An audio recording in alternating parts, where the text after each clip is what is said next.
Welcome to episode 38 in our current series. I'm continuing on from our discussion of last week about the forms, and in particular, Siu Nim Tau, the young idea form. Where we left off last time, I was starting to discuss this action in the form.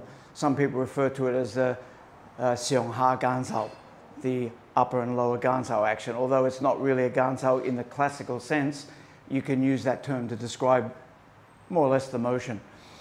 Like I said last week, or at least started to say, we're firstly doing this to define where is the center and to outline a kind of a box area, let's call it a rectangular area, which is going to be the prime focus of all our defense and attack techniques.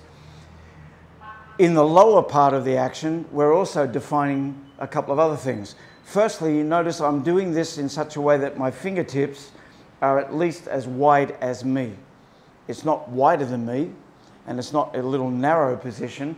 I'm relaxing the shoulders and allowing my hands to be as wide as my body. At the top, it's exactly the same. It's as wide as me. Why? Because that's drawing for me a little invisible outline of the width in which I have to be most aware in order to protect myself against my opponent's attacks. Anything outside of that box is not a great threat. The threat is anything within that box. The other thing that I'm doing is defining how the tools can be classified. To defend the lower gates, which we're going to refer to this area as the lower gates, left and right, the techniques that are likely to be used down there are things like So Sao, Gan Sao, Dai Bong. Those kind of actions involve a straight or almost straight arm action.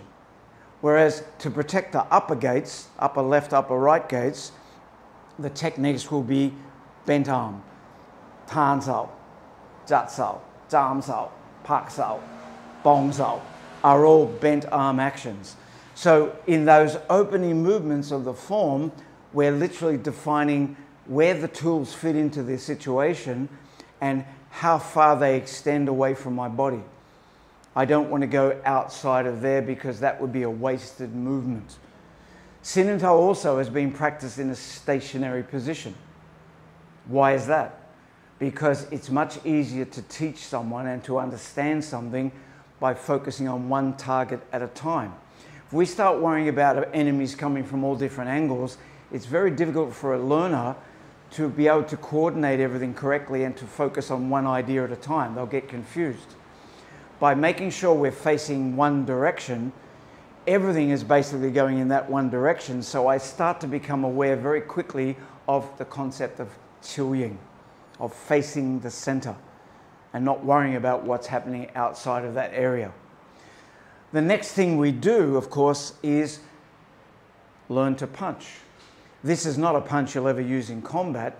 Its purpose is to define the simple things about what a punch needs. It needs to travel in a straight line. It needs to be done without unnecessary body motion.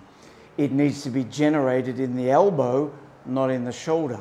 So the elbow is the driving force behind the punch. What's the shortest distance between me and the enemy? A perfectly straight line at this level. Punching upwards would mean I'm traveling a longer distance. Punching downwards, I'm traveling a longer distance. The shortest distance is a straight line directly out from my body. Why do we then open the hand and circle? This is to help build up power and strength in the wrist, because when you punch someone, it can hurt you as much as it hurts them, unless you've conditioned your wrist and built up the strength. Plus, we're going to generate more extra power in a lot of our striking at that last split-second movement in the wrist. So it's beginning the training of an attribute that initially you don't have to think about, but it's going to become important later on. We'll stop here and we'll discuss more next time.